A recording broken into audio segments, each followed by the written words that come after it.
Thanks, Alex. So welcome to meeting number 2, Community Navigator Ad Hoc Committee. So like I said, we are still getting to know each other a little bit at a pretty breakneck pace over our 4 meetings. So I thought we'd just do another round of introductions. Just introduce yourself and your name. And then the question comes courtesy of Alex, and it's which performer, living or dead, would you want to see in concert if you had a chance? And why don't I start with Steve? He knew this question was coming. It didn't help me at all because I forgot what the question was. This point is actually, what was that Alex brought up? Well, it's not candy bar. A performer I would want to see.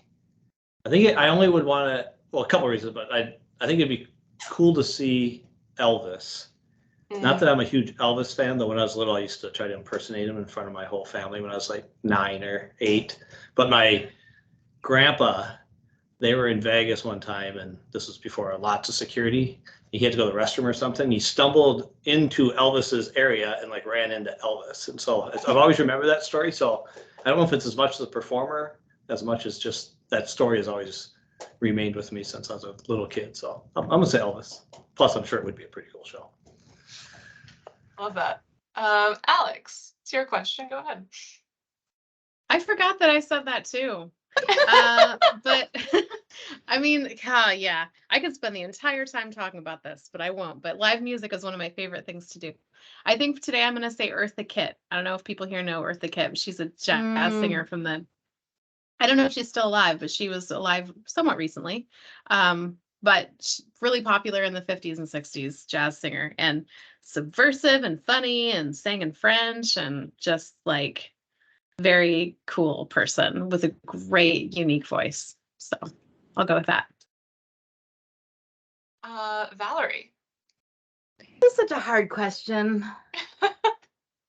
Right? Because on one hand, you're like Beethoven, because I love Beethoven.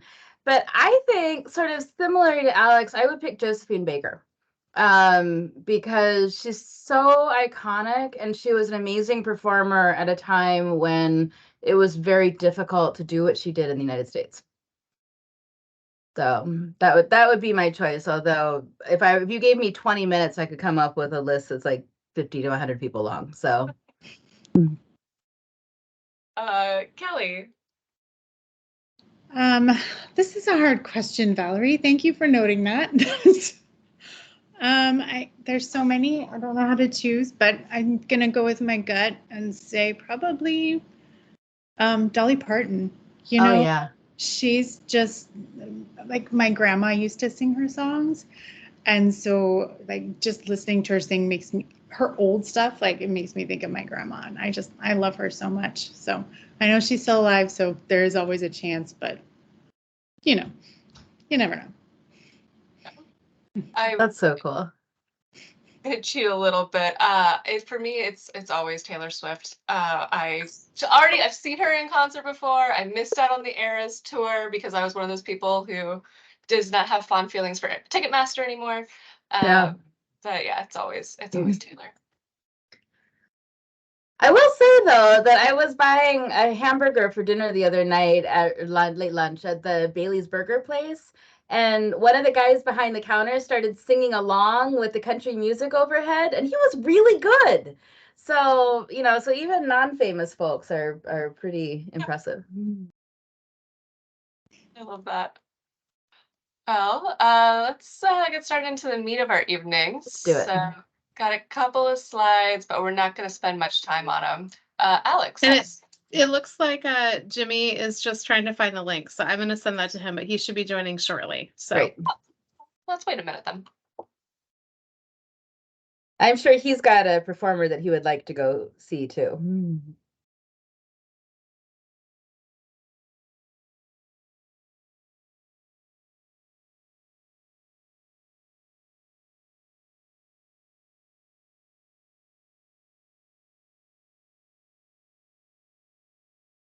If you guys want a cheap way to make your day a little bit brighter, put a hummingbird feeder right outside your window.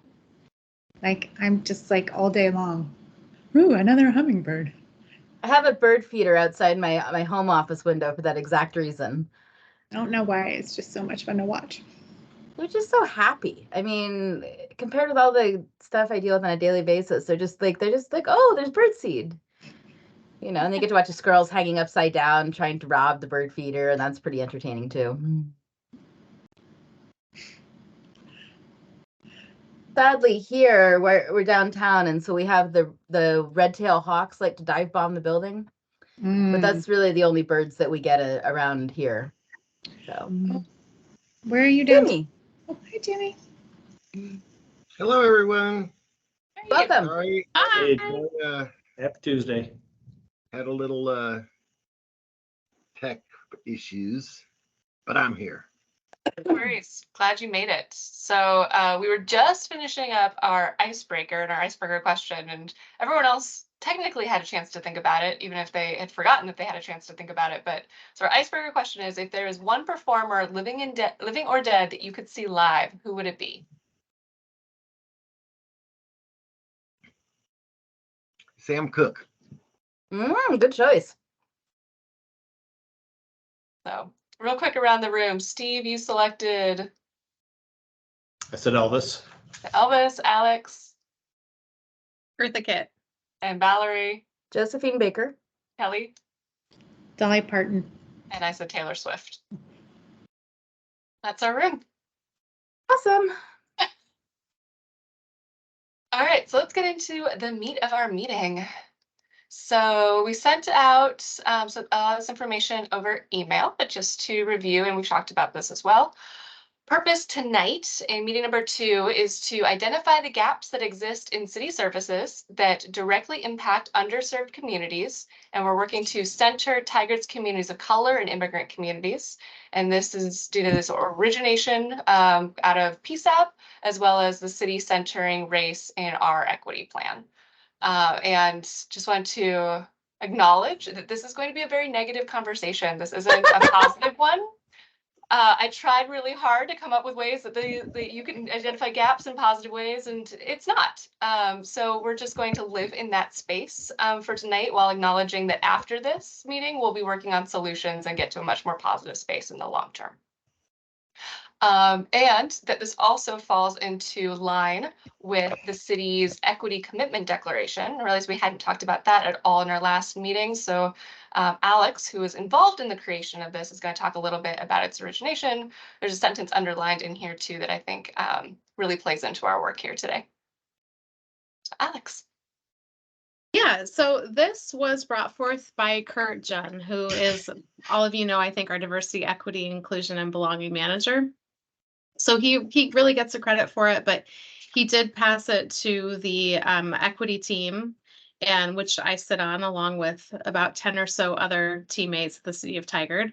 And so we provided edits and thoughts. I would say the declaration is a outgrowth of the work that we've been building on as a city for a long time, starting with the equity team, I guess, in terms of having something formally that's part of the city that meets regularly, that has equity in the title. However, many of us and departments have been doing equity-centered work, I'm sure, for much longer than the equity team has been around.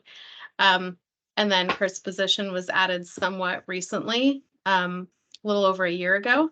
And then I'm just putting that back on the screen. And then he sent this through City Council on August 22nd, and it was approved by City Council on that date. So this is when it became formally adopted. It is now on our city website, along with our racial equity action plan, which I'll talk about just really briefly. But I won't read this full entire declaration because it is long, but you can find it on our website under diversity, equity, and inclusion. And of course, we'll send the slides out after this as well. But what the statement really declares is that— Hey, I'm sorry, Alex. I'm sorry for interrupting. We took the screen off, so we're just looking at the images. We're not looking at a slide right now. Oh, what? I didn't know if that was on.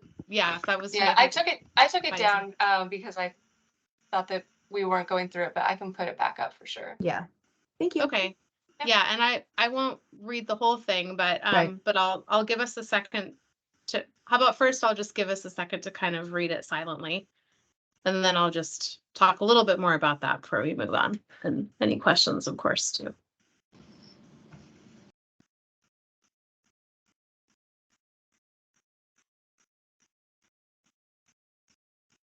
Yeah, and I think you can have it up while you're talking. I just thought that it would be useful as a focal point. Yes, okay. So the statement underlined here, which was underlined for emphasis for the purposes of our meeting, our commitment to equity means that we work to eliminate the barriers that prevent people from accessing decision-making processes and addressing social and economic disparities. And a kind of more thorough background and illustration of that sentiment and of that statement can be found in our Racial Equity Action Plan. Have folks in this meeting seen that document? Anybody seen that yet? I can send out the link. Again, it's available on the city website. It starts with kind of a history of our region, some of the major disparities that affect communities of color in the city of Tigard, and then our city plan. So the declaration just sort of hints at the approach that Kurt is heading up in the city. And then just quickly, the three objectives or the three prongs of the plan is create an inclusive culture. So that really focuses on diversity in our hiring practices at the city. Develop and utilize shared tools and resources. So the racial equity toolkit will have a big part in that, in standardizing the way that teammates approach making equity-based decisions. And then bias towards action and continuous improvement, which talks about accountability measures, and just ensuring that we're always revisiting these ideas, this plan, and that it isn't just sort of a document that's, that we don't necessarily return to, but that it's just woven into what we do. So that's just kind of a quick overview. I think that's it for me for now. Happy to take any questions if there are any. Sure. Any questions? All right. So moving on to what we're going to talk about tonight. So we sent this out in advance, but again, here is this prompt for identifying gaps, just to start getting folks' minds spinning. And it was the city of Tigard does not have or is not doing something which impacts a community, either community in general or specific underserved or unserved community, by some either measurable or unmeasurable feeling, or not feeling, but specific action. So in this example, it's the city of Tigard does not have multilingual wayfinding outside of City Hall, which impacts non-English speakers by making it difficult to know where to go and makes it challenging to access services. And I just want to point out kind of how specific those last couple indicators are. And that wasn't how it was originally written. When I first wrote it, it said, makes City Hall an uninviting place. And Steve very quickly and accurately corrected me and said, no, that's failing our Goldilocks challenge. That is too little. That is one of those feeling things. And so we changed it in our prep meeting. So just kind of when I start pushing back, maybe on some of yours, this is kind of where that origin is coming from. And then ways to think about it. So times when you have not been served by the city, times when you were served well, but this could have been because you had a unique knowledge or relationship that aided you, anecdotes from friends and family in and outside of Tigard about city government, local and national narratives and news stories, and then what if scenarios. And I would like, we will probably touch on all of these. I'm sure we all have examples that hit any one of these, but they are kind of listed in some sort of prioritization order. We like to focus on as much lived experience as possible, although what if scenarios and national and local narratives and news stories are of course still relevant. Any questions about kind of where we're starting for tonight when we talk about identifying gaps and trying to be specific about who those gaps are affecting and what the ramifications of those gaps are? Right. Well, then I can stop sharing my screen and we can all sit in our virtual room together. And I would love to open the forum to anyone who would like to discuss a gap that they see in city services.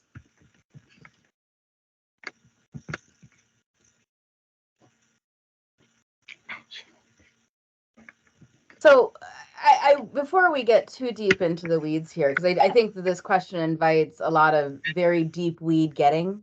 Um, I think that when I saw this question, how I answered it is I don't think Tiger knows exactly where the issues are.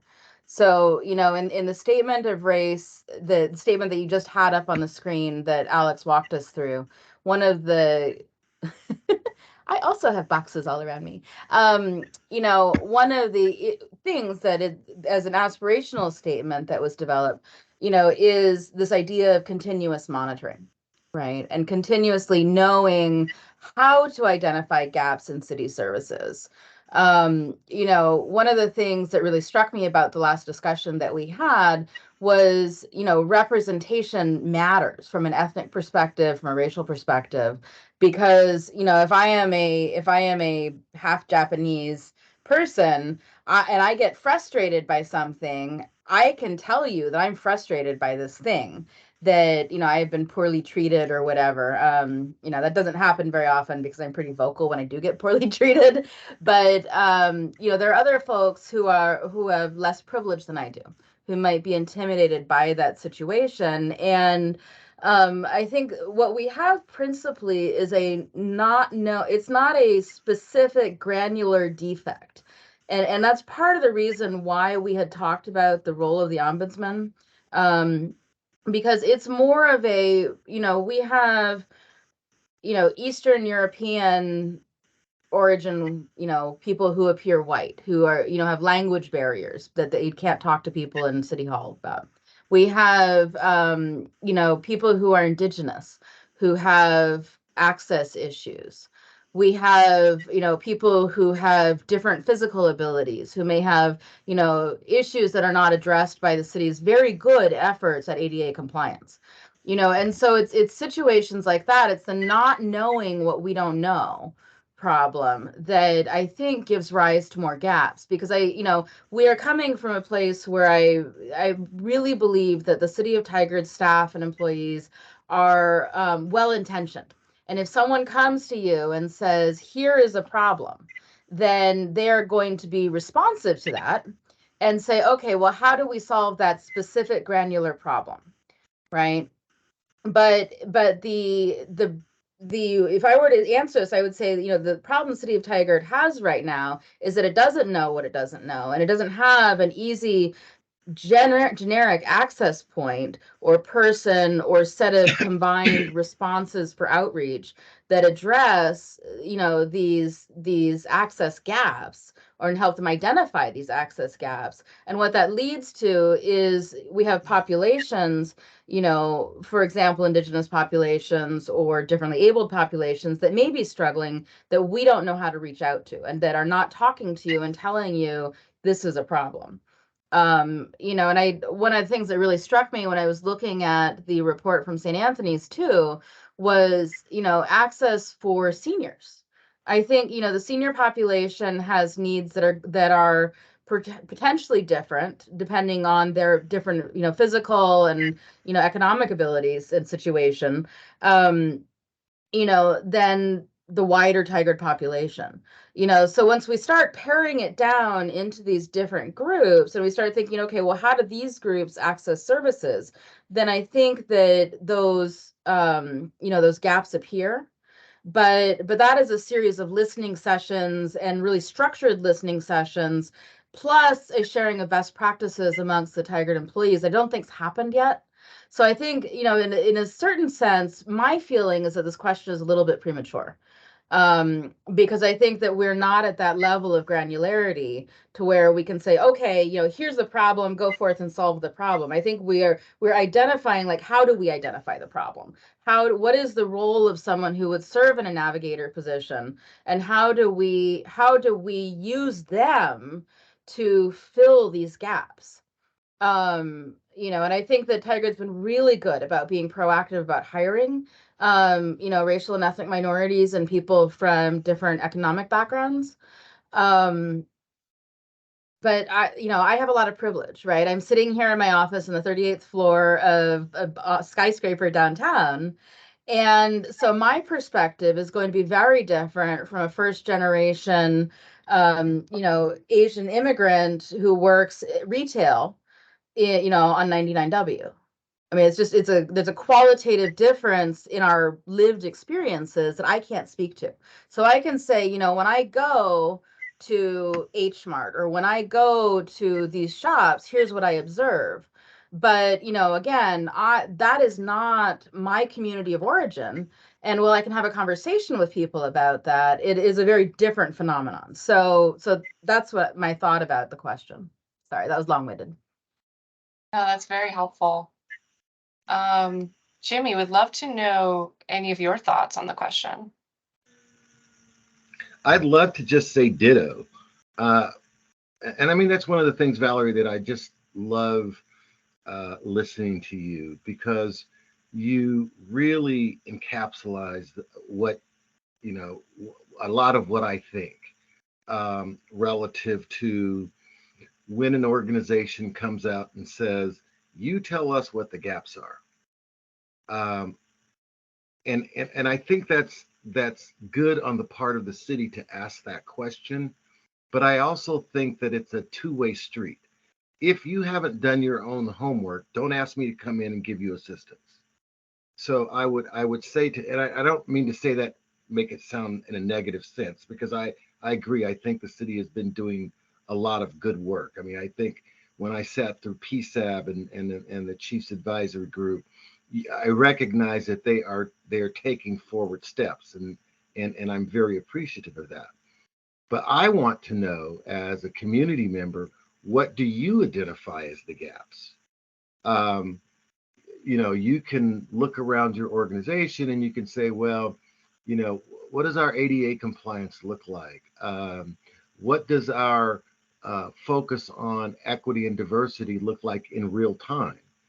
Are we seeing more applicants of color coming into our HR processing? And if not, why not? Is that a gap? How do we do recruitment? Are we recruiting outside of the normal means of recruitment?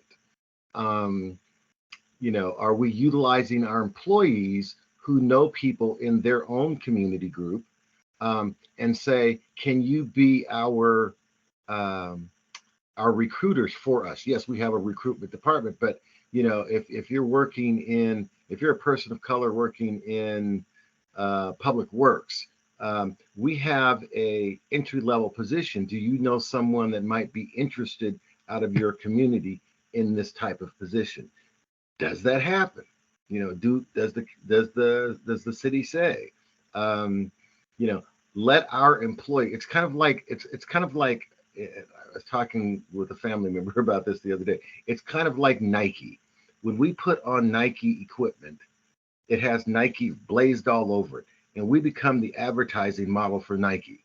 And they ain't paying us a dime, but we're all walking around there in Nike gear everywhere, and people are seeing that, going, I want that.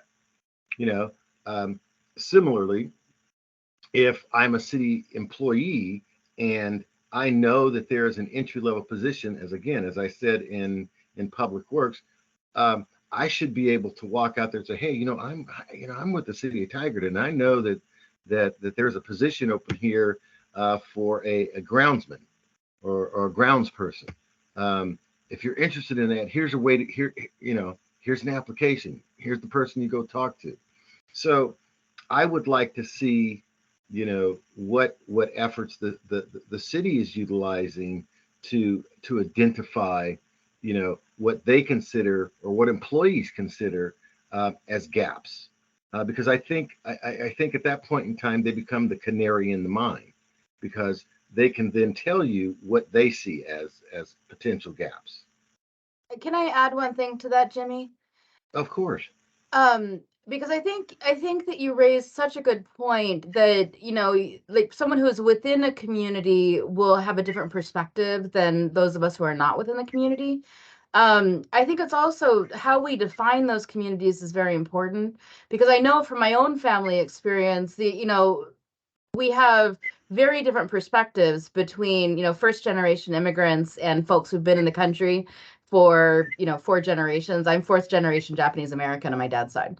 So, Mhm. my family came over at the beginning of the 20th century.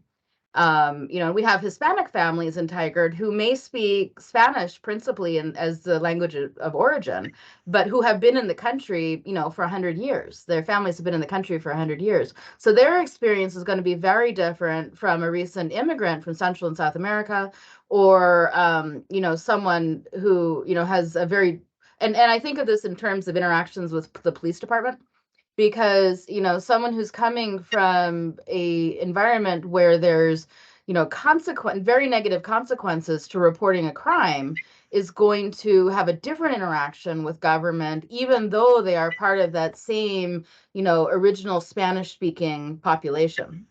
And that's one of the things that we were concerned about with the PSAB was, the underreporting of crimes, and specifically, like, I feel very comfortable with the Tigard Police Department. I think they're great. I think that they've got some really fantastic people.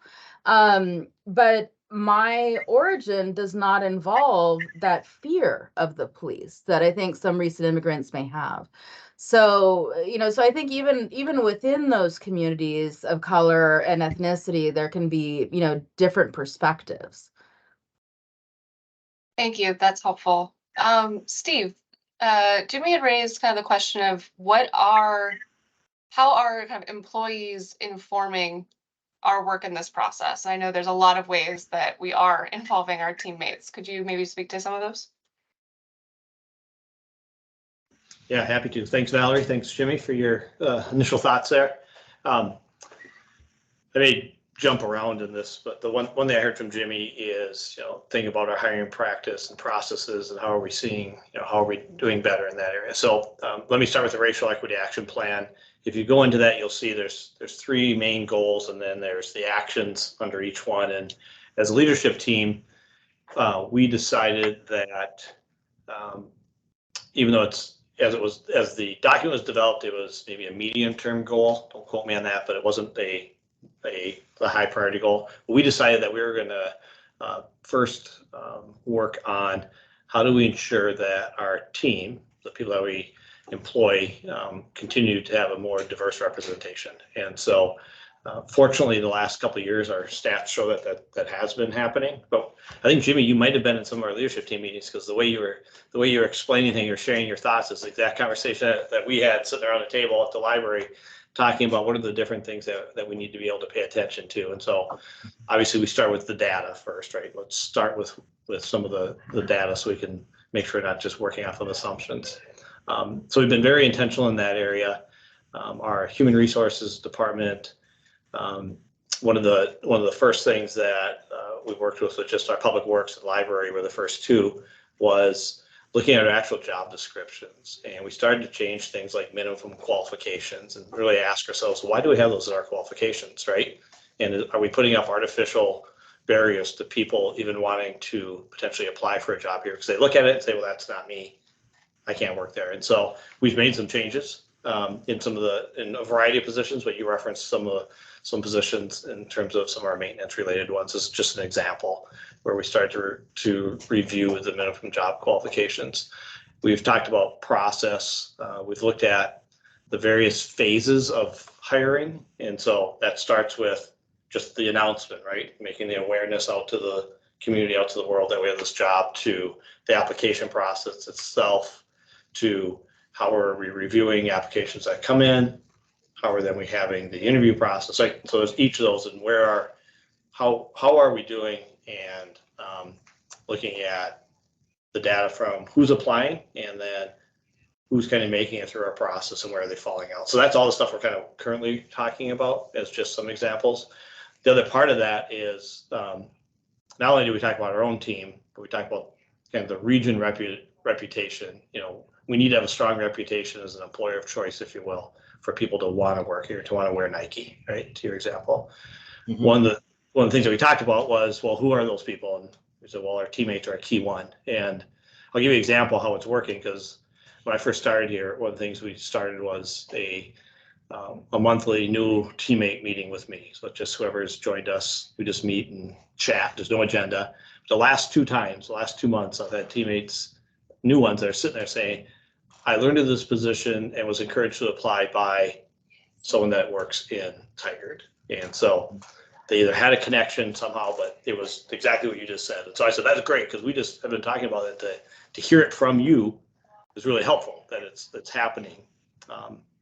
So those are just some of the examples of things that we're doing, kind of as it relates to the hiring process, which we feel is a key part of it. And so I think bottom line was we're trying to make sure that we don't have any artificial barriers in there that may have been there for years on end, and other organizations do, but we're trying to find out which ones can we find ways to make sure that we are not having people self-select to not apply to be to work here, but rather find ways to encourage people to work here or to apply and then go through our process, which, like I tried to explain, we're trying to make sure that our process also, and even just things like, is it always appropriate just to have interviews, right? There's times where there's positions that it probably makes more sense to go out in the field and let's do some hands-on things or understand your role is not sitting behind a desk at a computer. Your role is something else. So let's have our selection process have some of those pieces in it. So I know I'm just scratching the surface. If I brought our HR director in here, she could lay out a bunch of stuff for you. A couple things that come to mind. And I've experienced this at different points in my career. I never quite understood why we had to do it so much, but anyway, the number of interviews that a potential employee has to go through, that process, the paper screen, the online paper screen. You fill out an application, it gets viewed by HR. HR looks at it for minimum calls, and then they pass it on to the next person. The next person then says, okay, we think we want to have an interview with this person. So then they set up an interview process, and the interview process has several different people from the inside the organization. And then perhaps there's a stakeholder group, and then there is a management group.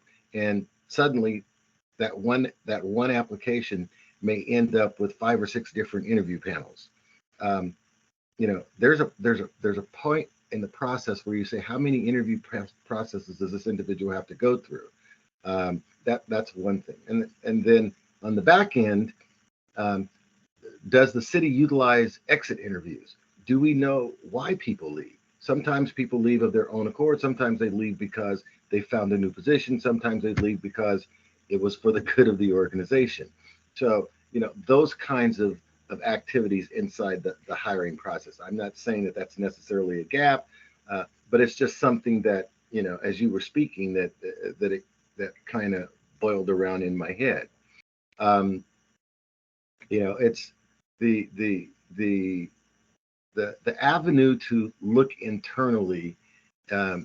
It's a tough road to walk, because in some situations you're walking into departments that may have been historically all male and or predominantly male and predominantly white males. And so when someone comes through the organization and begins to talk about things like, well, what kind of gaps do we have in here? And then the eyeballs start to roll and it go, oh, shucks. Now we're going to be talking about, we got to have a woman in here that's driving this piece of maintenance equipment. Oh, we have to have a person of color,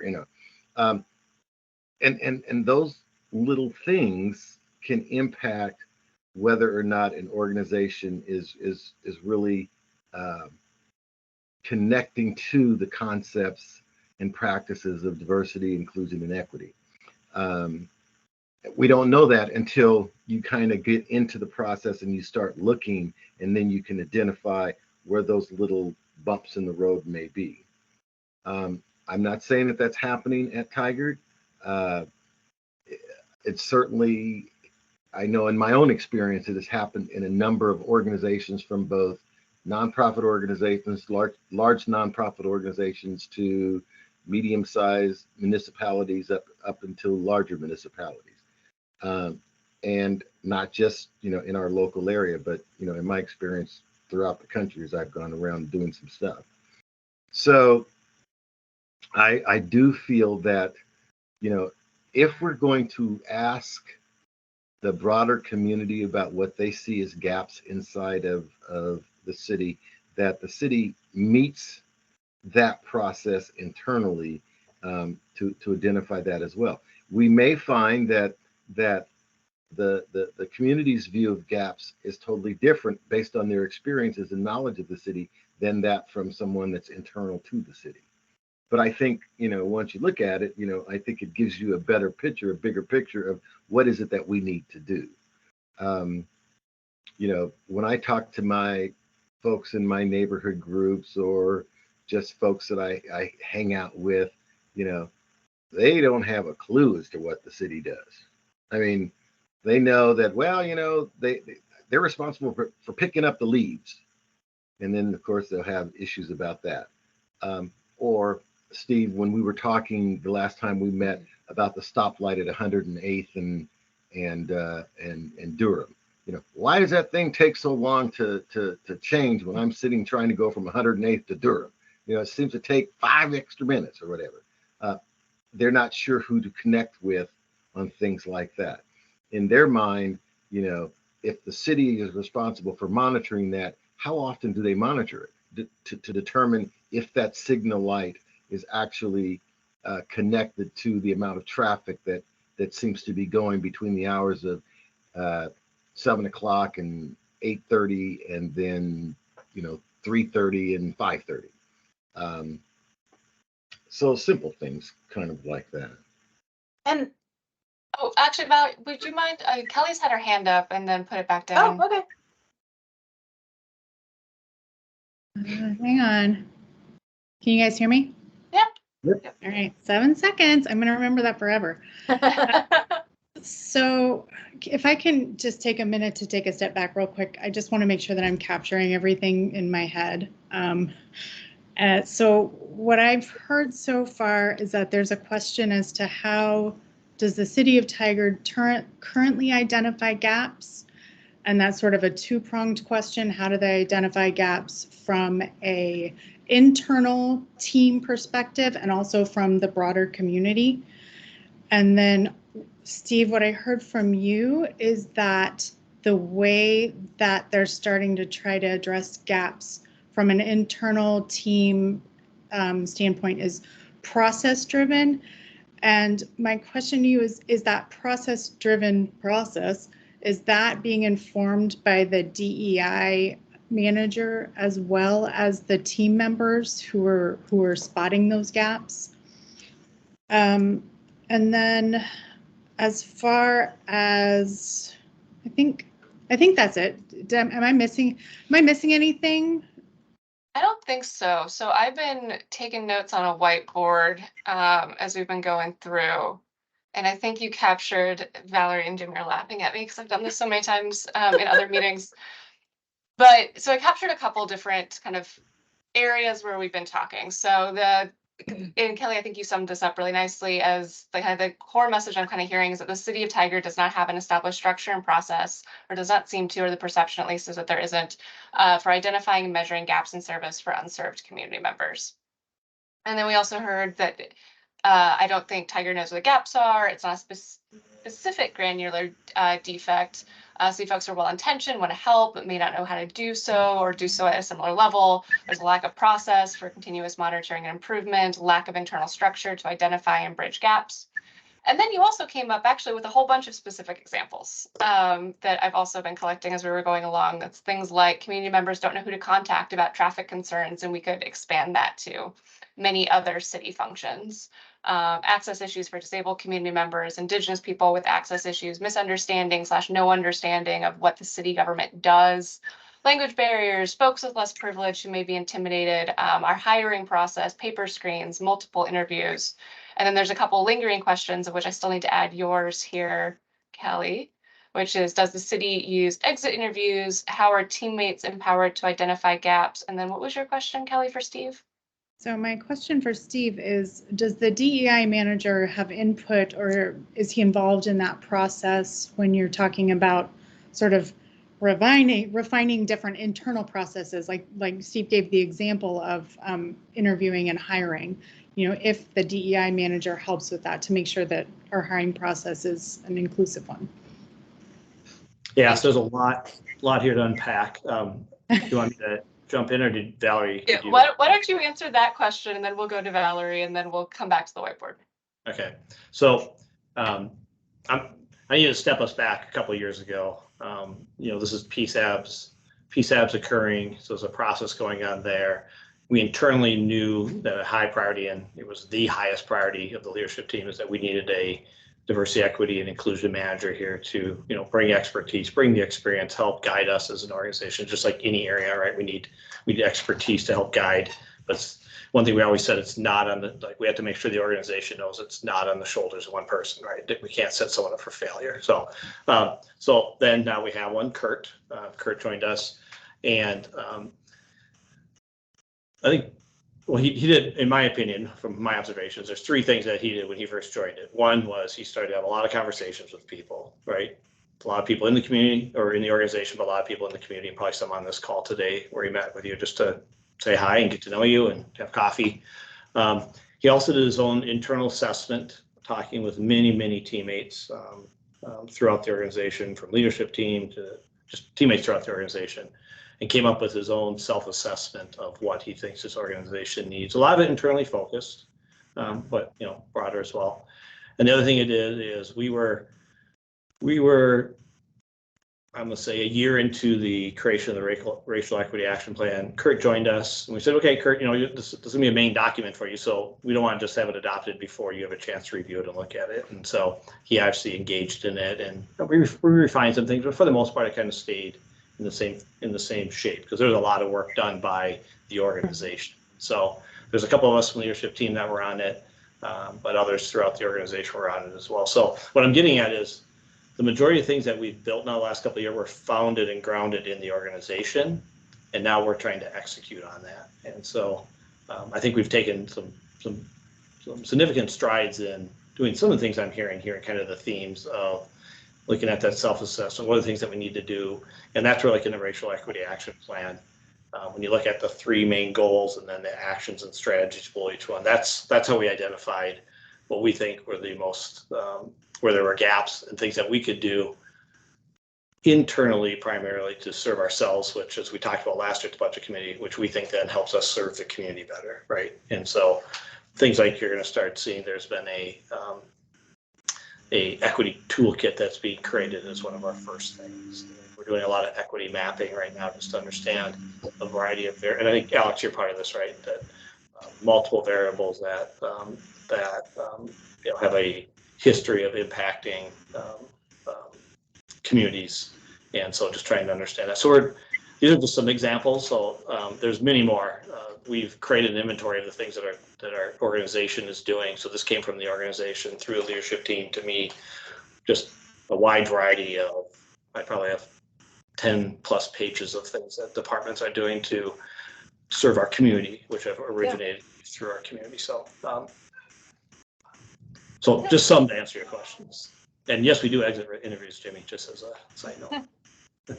All right, I'll stop. I'm gonna push, because one of the things I said last time was my goal is to listen, but I'm happy to participate too. So, Valerie, please. Well, and one thing, Steve, that I do think that you and other members who are not obviously of a diverse ethnic background should get credit for is participating in discussions like these with an open mind and being present in these discussions, because I think that can be very difficult, particularly if it's not your communities that are impacted by these things. So I feel that you and the other Tiger team members who have advanced this work as far as you have really should get credit for that, because these are difficult, challenging discussions to have. And I wanted to say that I agree. I think Kelly made a really good point and spoke to part of what I wanted to say, in that, I think Kurt's role is really important, and really looking at internally towards what is the city doing to meet its diversity objectives, within the city.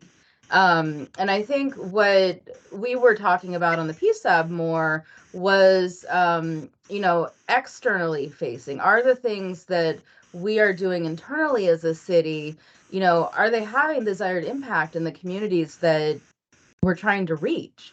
I was just on the City of Tigard's webpage because I was looking for the diversity action plan, And there's a button you can hit at the top that basically sends the web page to Google Translate, right? So you can say translate this page into, and it translates it into Spanish, which is fine. But do we know if this is meeting the needs of the people who are using these web pages? So it's questions like that that I think, what we were talking about in PSAB, are trying to evaluate, have someone evaluate, are the things that we're doing working? If not, on outreach, if not, why aren't they working?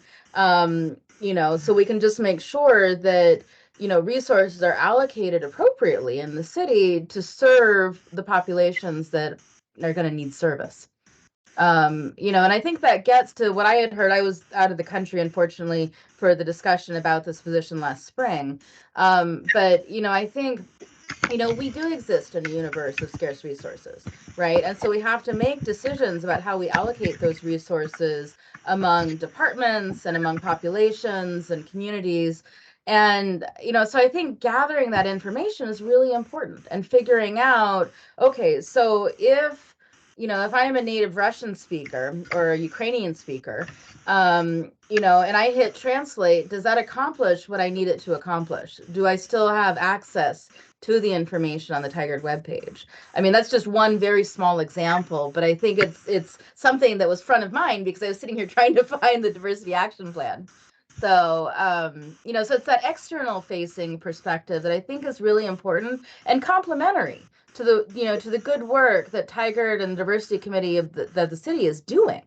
Because I do think that the committee members should get a lot of credit for taking time, away from the things that they're, as their core job responsibilities, and help our city become better and help our city become more accessible. So it's that external facing perspective that I think we're concerned about. Yeah, it brings to mind almost if there's I don't know if this concept exists. I imagine it does in 2023 of like an accessibility audit that to do honestly. Like, is there some sort of kind of industry standard? I know it's an industry that's still being built that, because when I worked in water many moons ago, there was a standard that you did as a water utility that you evaluated yourself on for effectiveness. And I wonder if there's a similar standard that the city can evaluate themselves on and that would identify gaps that could be corrected. But Kelly, please.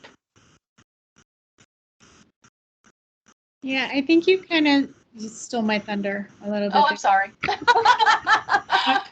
bad. Just kidding. No, I was just thinking, like, it sounds like, if I'm understanding everybody's perspective correctly, it sounds like what the need is data from the community. Is that fair? Is that a fair assessment? I think that from my perspective, that's a big part of it. I have intuition guesses about where I think there will be gaps that data will reveal. And, I think it's going to be an ongoing conversation that we have as a community as our community demographics change. Tigard already is way more diverse than it was when I, moved here 20 years ago, in so many different ways, right? So I think it's going to be an ongoing conversation, but I agree, Kelly. I think data is a really important part of this discussion. So then back to what Kim was saying, it sounds like maybe that's something for us to explore as well, as if there is some sort of external audit or some way that we could get that data. Or if I'm off topic, please tell me, because. No, I love this idea. And I wonder if Kurt has thoughts on this. Good question. I haven't met Kurt, but I'm hoping he'll have thoughts on it. And then I think that was it. Sorry. Okay. Jimmy, yes. As I listen to the discussion, and again, I'm always enthralled at having these types of sessions with folks because, one, I think there's so much here that's heartfelt. And I think you need that whenever you get into as Valerie described, some ticklish kinds of conversations, that we have to lead with our heart, not just with our head.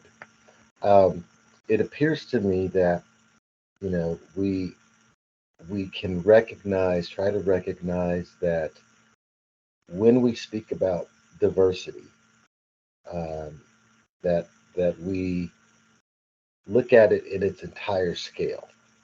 I am a 71-year-old Black male. I can say within that diversity, I can fit myself in several groups. I am 71 years old. That puts me as an elder in the community. I am Black. That puts me inside of Tiger's Black community. I'm a homeowner. That puts me inside a different group of individuals in the community. And so when you start to expand that concept of diversity, now you really are able to approach those different groups and ask them, what do gaps look like for you? Uh, if I live in Summerfield, the gap by someone who lives in Summerfield may be totally different than the gap from someone who lives in Pix Landing. Um, we have, uh, we have senior residents who are living in, large facilities. How do we connect with that group to see, what does accessibility look like for you? Uh, when Monarch takes you down to Cook Park, how does it feel for you to walk through that park? Do those speed bumps when the bus goes over the speed bumps, that doesn't give you a jolly feeling, does it? How does that impact you? Yes, I know we have speed bumps because we want to make sure people are going slow, but do we really look at the impact of that on somebody's car or somebody's sitting in a bus seat? Um, and I guess I say all of that to say, you know, uh, inside of the diversity that we see, whether it be ethnic or income related, there's also issues around aging. There's also issues around youth. There's also issues around parents with small children versus parents with teenagers. Um, and I think if we could somehow or another capture as much of that as possible, and yes, I know it's going to be time consuming, but this is not a sprint. This is a marathon. Because God willing, or the universe willing, I'm going to be here for another 20 years, and and it's going to look a lot different in 20 years than it. I mean, as Valerie said, in the 20 plus years that she's lived here, in the 30 years that I've lived here, I've seen Bull Mountain disappear from trees to houses. I've seen Little Bull Mountain move from a graveyard to houses. Um, I'm seeing Habitat for Humanity build a facility just, I think, south of Fisher Road. Um, there's another facility going up on uh, either Upper or Lower. I can never get those Boone's Ferries right, but Upper or Lower Boone's Ferry headed into Durham. That is bringing in lower income housing or middle income housing, and that's how our city's changing. Um, and so the discussions that we have now, um, are going to need to continue to evolve, which leads me to my next point, and that um, is there and Steve, I know you have a teammate leadership group, probably a executives group. Is there a group inside of the city that looks at let me see if I can describe this, that looks at uh, the city's processes, that looks at performance measurements, that looks at systems, takes a systems approach on how the city does business, and are they continuously looking at that to improve the organization and the capabilities of the organization? Um, and I'm not exactly sure what to call it, but I think some representation of the entire department network of the city of Tigard that actually just sits back and looks at how we do business. How is our hiring process? How is our roads process? How is our IT process? And share that information between all of those departments and get an idea in real time as things begin to change on the outside of the city, how the city is adjusting and making inroads into those kinds of changes. I hope that it's kind of long-winded, but yeah. Steve, please. So yes, we are doing a lot of look at systems changes and process, though we do not have a formal group, if you will, of say our analyst group that is set up to go in and look at what is the next thing we want to review. I can tell you right now, one of the key ones is we're going through organization-wide enterprise resource planning software changeover, and so one of the key pieces of that is exactly what you're talking about is the process review, because you don't just want to take a new software, right, and take maybe a outdated process and just put it in a digital form, and it doesn't solve anything. And so we're doing a lot of that work. A lot of it is internal facing, but there's pieces that are external facing too, like our permit process, for example, as people are applying for the permits, like our utility billing process. And so those are all modules that you're going to see being rolled out. We're spending a lot of time, Jimmy, and I think it still gets to the heart of your question is there's the process piece, the scope of the project, but there's also a lot of the change management. And so we're spending a lot of time in talking about what does change management look like for our team, and then a real focus on what does change management in those areas look like in those external facing pieces, right? So that's just one example, but it's a key example because our, with today and the way the world has evolved, that's a key gateway into our organization is the software that we're using and some of these key things that is either touching most people for utility billing or touching many people like our permit process, excuse me. And then there's all the different pieces from finance, human resources, et cetera, et cetera. They're also being built so we have data. And so as we have that, then we need to get smarter from the data that we're collecting. So are we setting the systems up to collect the right data? Once we have the data, then how are we using that to improve what we're doing? So that's one example. And then there's other pieces. A lot of our looking at how we are trying to meet the community's needs from a transportation standpoint, environmental standpoint, planning standpoint goes through a lot of our systems development work. So, each of our major utilities have system plans. And so I can tell you one of the things that just in a short time here, many of them, like our new Parks and Recreation system plan, it's founded in equity, right? And so as we look at where, and I talked to Kim and Alex about this last week, we probably have areas that aren't just underserved, but unserved from a park and a trail standpoint. So if you look at Metzger as an area, as a good example, we use that. We spent a lot of time and resources making sure that our new neighborhoods like River Terrace are going to have a great trail system and parks, but how are we balancing it? How are we being intentional to make sure the other dollars that we have discretions about, we're starting to look at and making sure that the Metzger area it's not just the example, is a key area that we're spending time there. How is our Washington Square regional planning efforts, making sure that the transportation system, the safety, the walkability and mobility, it's not just walkability, just overall non-motorized mobility is a key piece of that. So our planning team is doing a lot of that work. So it's trying to be embedded into those.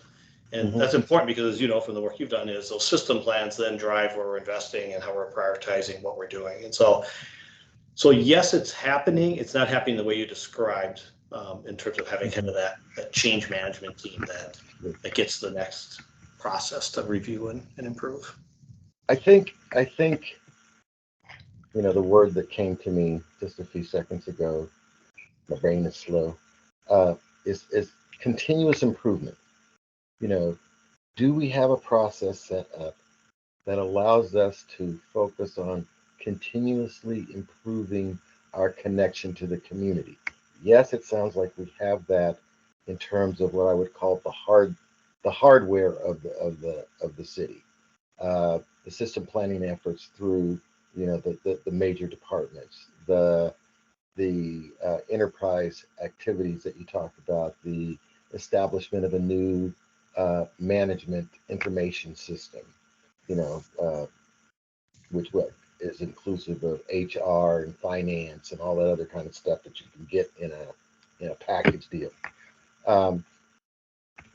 So as it relates to diversity, equity, and inclusion, is there, you know, do we have, is there some value in having some type of continuous improvement process that's connected with city employees, and at the same time, if you want to engage community members in that as well, you know, you're constantly looking at, you know, what does it look like over here? Maybe I have to move something from over here to bring something over here.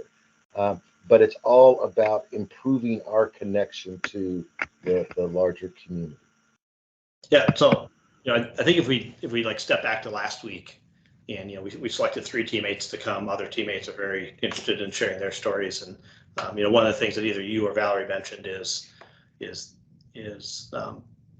are the teammates that are really focused on communications and engagement. There's, you know, 3 there, but there's another dozen, if you will. Is there a system that they come back together to share information, right? I think that was one of the things. You know, what we have today that is somewhat in that realm is I think it's weekly Alex, when all of our different communicators, if you will, which Alex is on that team, and probably a dozen plus teammates that come together on a weekly basis and, you know, talk through communications engagement efforts. So I think there's a kind of the nucleus to that, in terms of how we keep learning from each other, something that Judy learns, something that we heard here, and how do you make the connections from what Leandro is hearing, for example. So. Okay. Thanks, Steve. Alex, you've had your hand up for a very long time. I hope you remember your point. I do, because I wrote it down. There were just a few things I was thinking that I was just going to share, just information sharing, really. So I'm sure most of the people on this call are familiar with the Coalition of Communities of Color Leading with Race report on Washington County. Came out several years back. I know that's the source that does not go into great depth about Tigard specifically, but it is something that Kurt has referenced, and that the equity team has looked at. So there was a question about what are we consulting as sources of data? That's one source, which I think is a good one. But again, you know, focuses more broadly on Washington County. I also wanted to mention that and I can't remember who was talking because it was a few minutes ago, but just in terms of getting this information from the community, the National Community Survey is something that we're doing every 2 years. I mean, some of you might have actually gotten the mailing. It was randomly sent to a number of community members in Tigard. So that goes out every 2 years. So we just did it this past year, and I was part of the team to look at those results. The next step for us is on the off year. So it'll be 2024 to do focus groups, specifically targeting the folks that didn't take that survey. So we're able to drill down on the gap between who took the survey and what the actual demographics are for the city of Tigard. Now, we don't have a plan developed for that yet, so I can't share beyond that, but that seemed relevant to what we're talking about. So I thought I would just put that out there because I think somebody mentioned something around that. And I think that's it. Yep, that's it. Thank you. Yeah, thanks, Alex. It's a good example of, I'm not going to know all the different things happening. So there's others. I know we were going to talk about a few of them last time, which was some of the mapping, as well as it's not officially 3011 anymore, but the work that we're doing in that area as well. So. Yeah, and some of that area I know is working to address that gap that exists when there's not a kind of generic access point, by having that system online where anybody can come in and put in kind of their question and get it resolved. Valerie, please. Well, and it may be too that, you know, and this just goes to Jimmy's point about, you know, the population shifting, right? I mean, one of the things that I've really noticed in the last few years has been the increase in high density housing, you know, and what does that mean for Tigard going forward, and, you know, all these access and equity discussions that we're having, you know, because people are never just one thing, right? And so how do we sort of slice and dice this. And I do really like the idea, to circle back to your idea, Kim, of an accessibility audit or whatever that looks like. So I hope that we can see if Kurt is maybe available to talk with us at the next discussion, or in the interim, have some discussions with him about that. Yeah, I think that's a really great segue. Thank you, Valerie. Just kind of, so we had our original question. It didn't work out. That's good. We rolled, but I like the way that we've kind of re-established it and gotten away from being as granular, really into kind of that top level. And so, does this group, knowing that we've got kind of we do have quorum, agree that this is kind of the gap that we want to start focusing on all possible solutions for and talk through and get more teammates feedback on, of does not have established structure and processes for identifying and measuring gaps in service of unserved community members? Is this the gap that you all see? So I really like how you've worded that. I would say it's not the only question to ask, but I think it's a good question to ask. I think there's also a question sort of in the back of my head about best practice sharing within Tigard that is maybe not as outward facing as the discussions that we're having today. That's helpful. Thank you. Also, I love your whiteboards. I laughed before because I just think the visual presentation of information here is so useful. I need to figure out how to implement this in my own practice. Yeah, I'm definitely a construction paper kid. I grew up with the murals and collages. This helps out. Kelly, did you have any thoughts about this gap? Oh, no, actually, I was going to just totally aside. Is that Figma that you're using? It is the generic one that comes in the Microsoft suite. All But right. it's very simple to use. I learned it 15 minutes before this meeting when I realized I needed a whiteboard. I love it. It's awesome. But how do you feel about the gap? More importantly. I think if the conversation right now is just about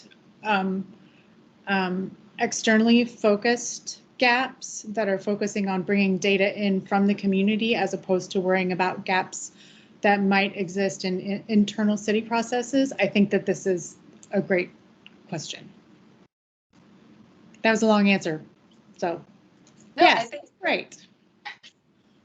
I think it's important to acknowledge that the Community Navigator position was born out of a desire for an external facing recommendation. And so kind of keeping that same focus while acknowledging that there is, of course, and always will be internal work to do as well. And that this may inform internal work and that they are not completely separate, but still centering that external facing, I think is appropriate. Perfect. Thank you. Yeah. Jimmy. No, I think this works for me. And whenever I kind of get into discussions about this, I certainly want to maintain the focus of impacting our underserved or unserved community. And at the same time, it's really a companion kind of process. They are almost intricately tied. If we identify something that impacts community members, there may very well be a doppelganger effect on the other side within the structure of the organization.